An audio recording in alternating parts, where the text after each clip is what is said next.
So Berserk 385 is out, and let's just say it's an interesting chapter. I think that there's a lot to discuss, a lot of positives, a lot of potentially neutrals, and potentially negatives as well. So Guts wakes up. He's fully incorporated everything. He says he can see. Question regarding that is his vision was fading from the berserker armor. So is it saying that like is his vision actually physically restored, or is it more of like a metaphorical? Then there's also like this very interesting paneling of him, his face like kind of being shadowed as he gets up. Um, Maybe that's like a reference to incorporating the Jungian type shadow. And then as he opens the door, he just shoves it off his hinges very forcefully. So seemingly that's a supernatural feat of strength. It's not necessarily so narratively clear, as well as when he shatters the shackle.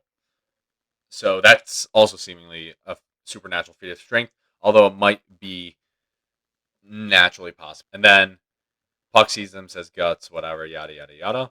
And I think that's also parallel to Puck looking at him as he went into the stupa or whatever the name is of the tomb. Okay, so there's a few questions I have on this chapter. Number one, what's the symbolism behind like the shaded face, like, and only his eye being focused? What is Guts able to see?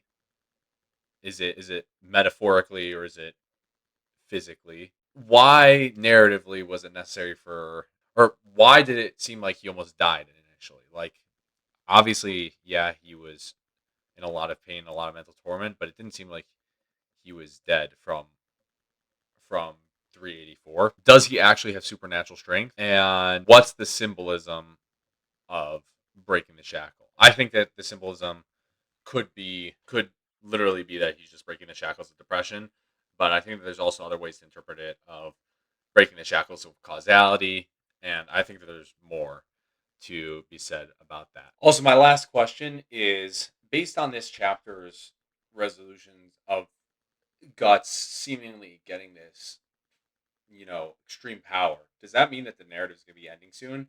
Because seemingly that's where it's headed.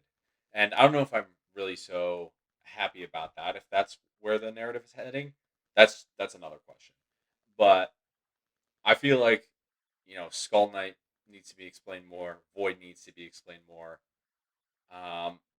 Feel like the Apostles, Griffith's Apostles, the new Band of the Hawk, Guts and Casca. I feel like there's a lot of things that just need to be explored more before the series finishes. And, based on the way that the crash course is headed, I don't know if it's on pace to do that. You know what I mean?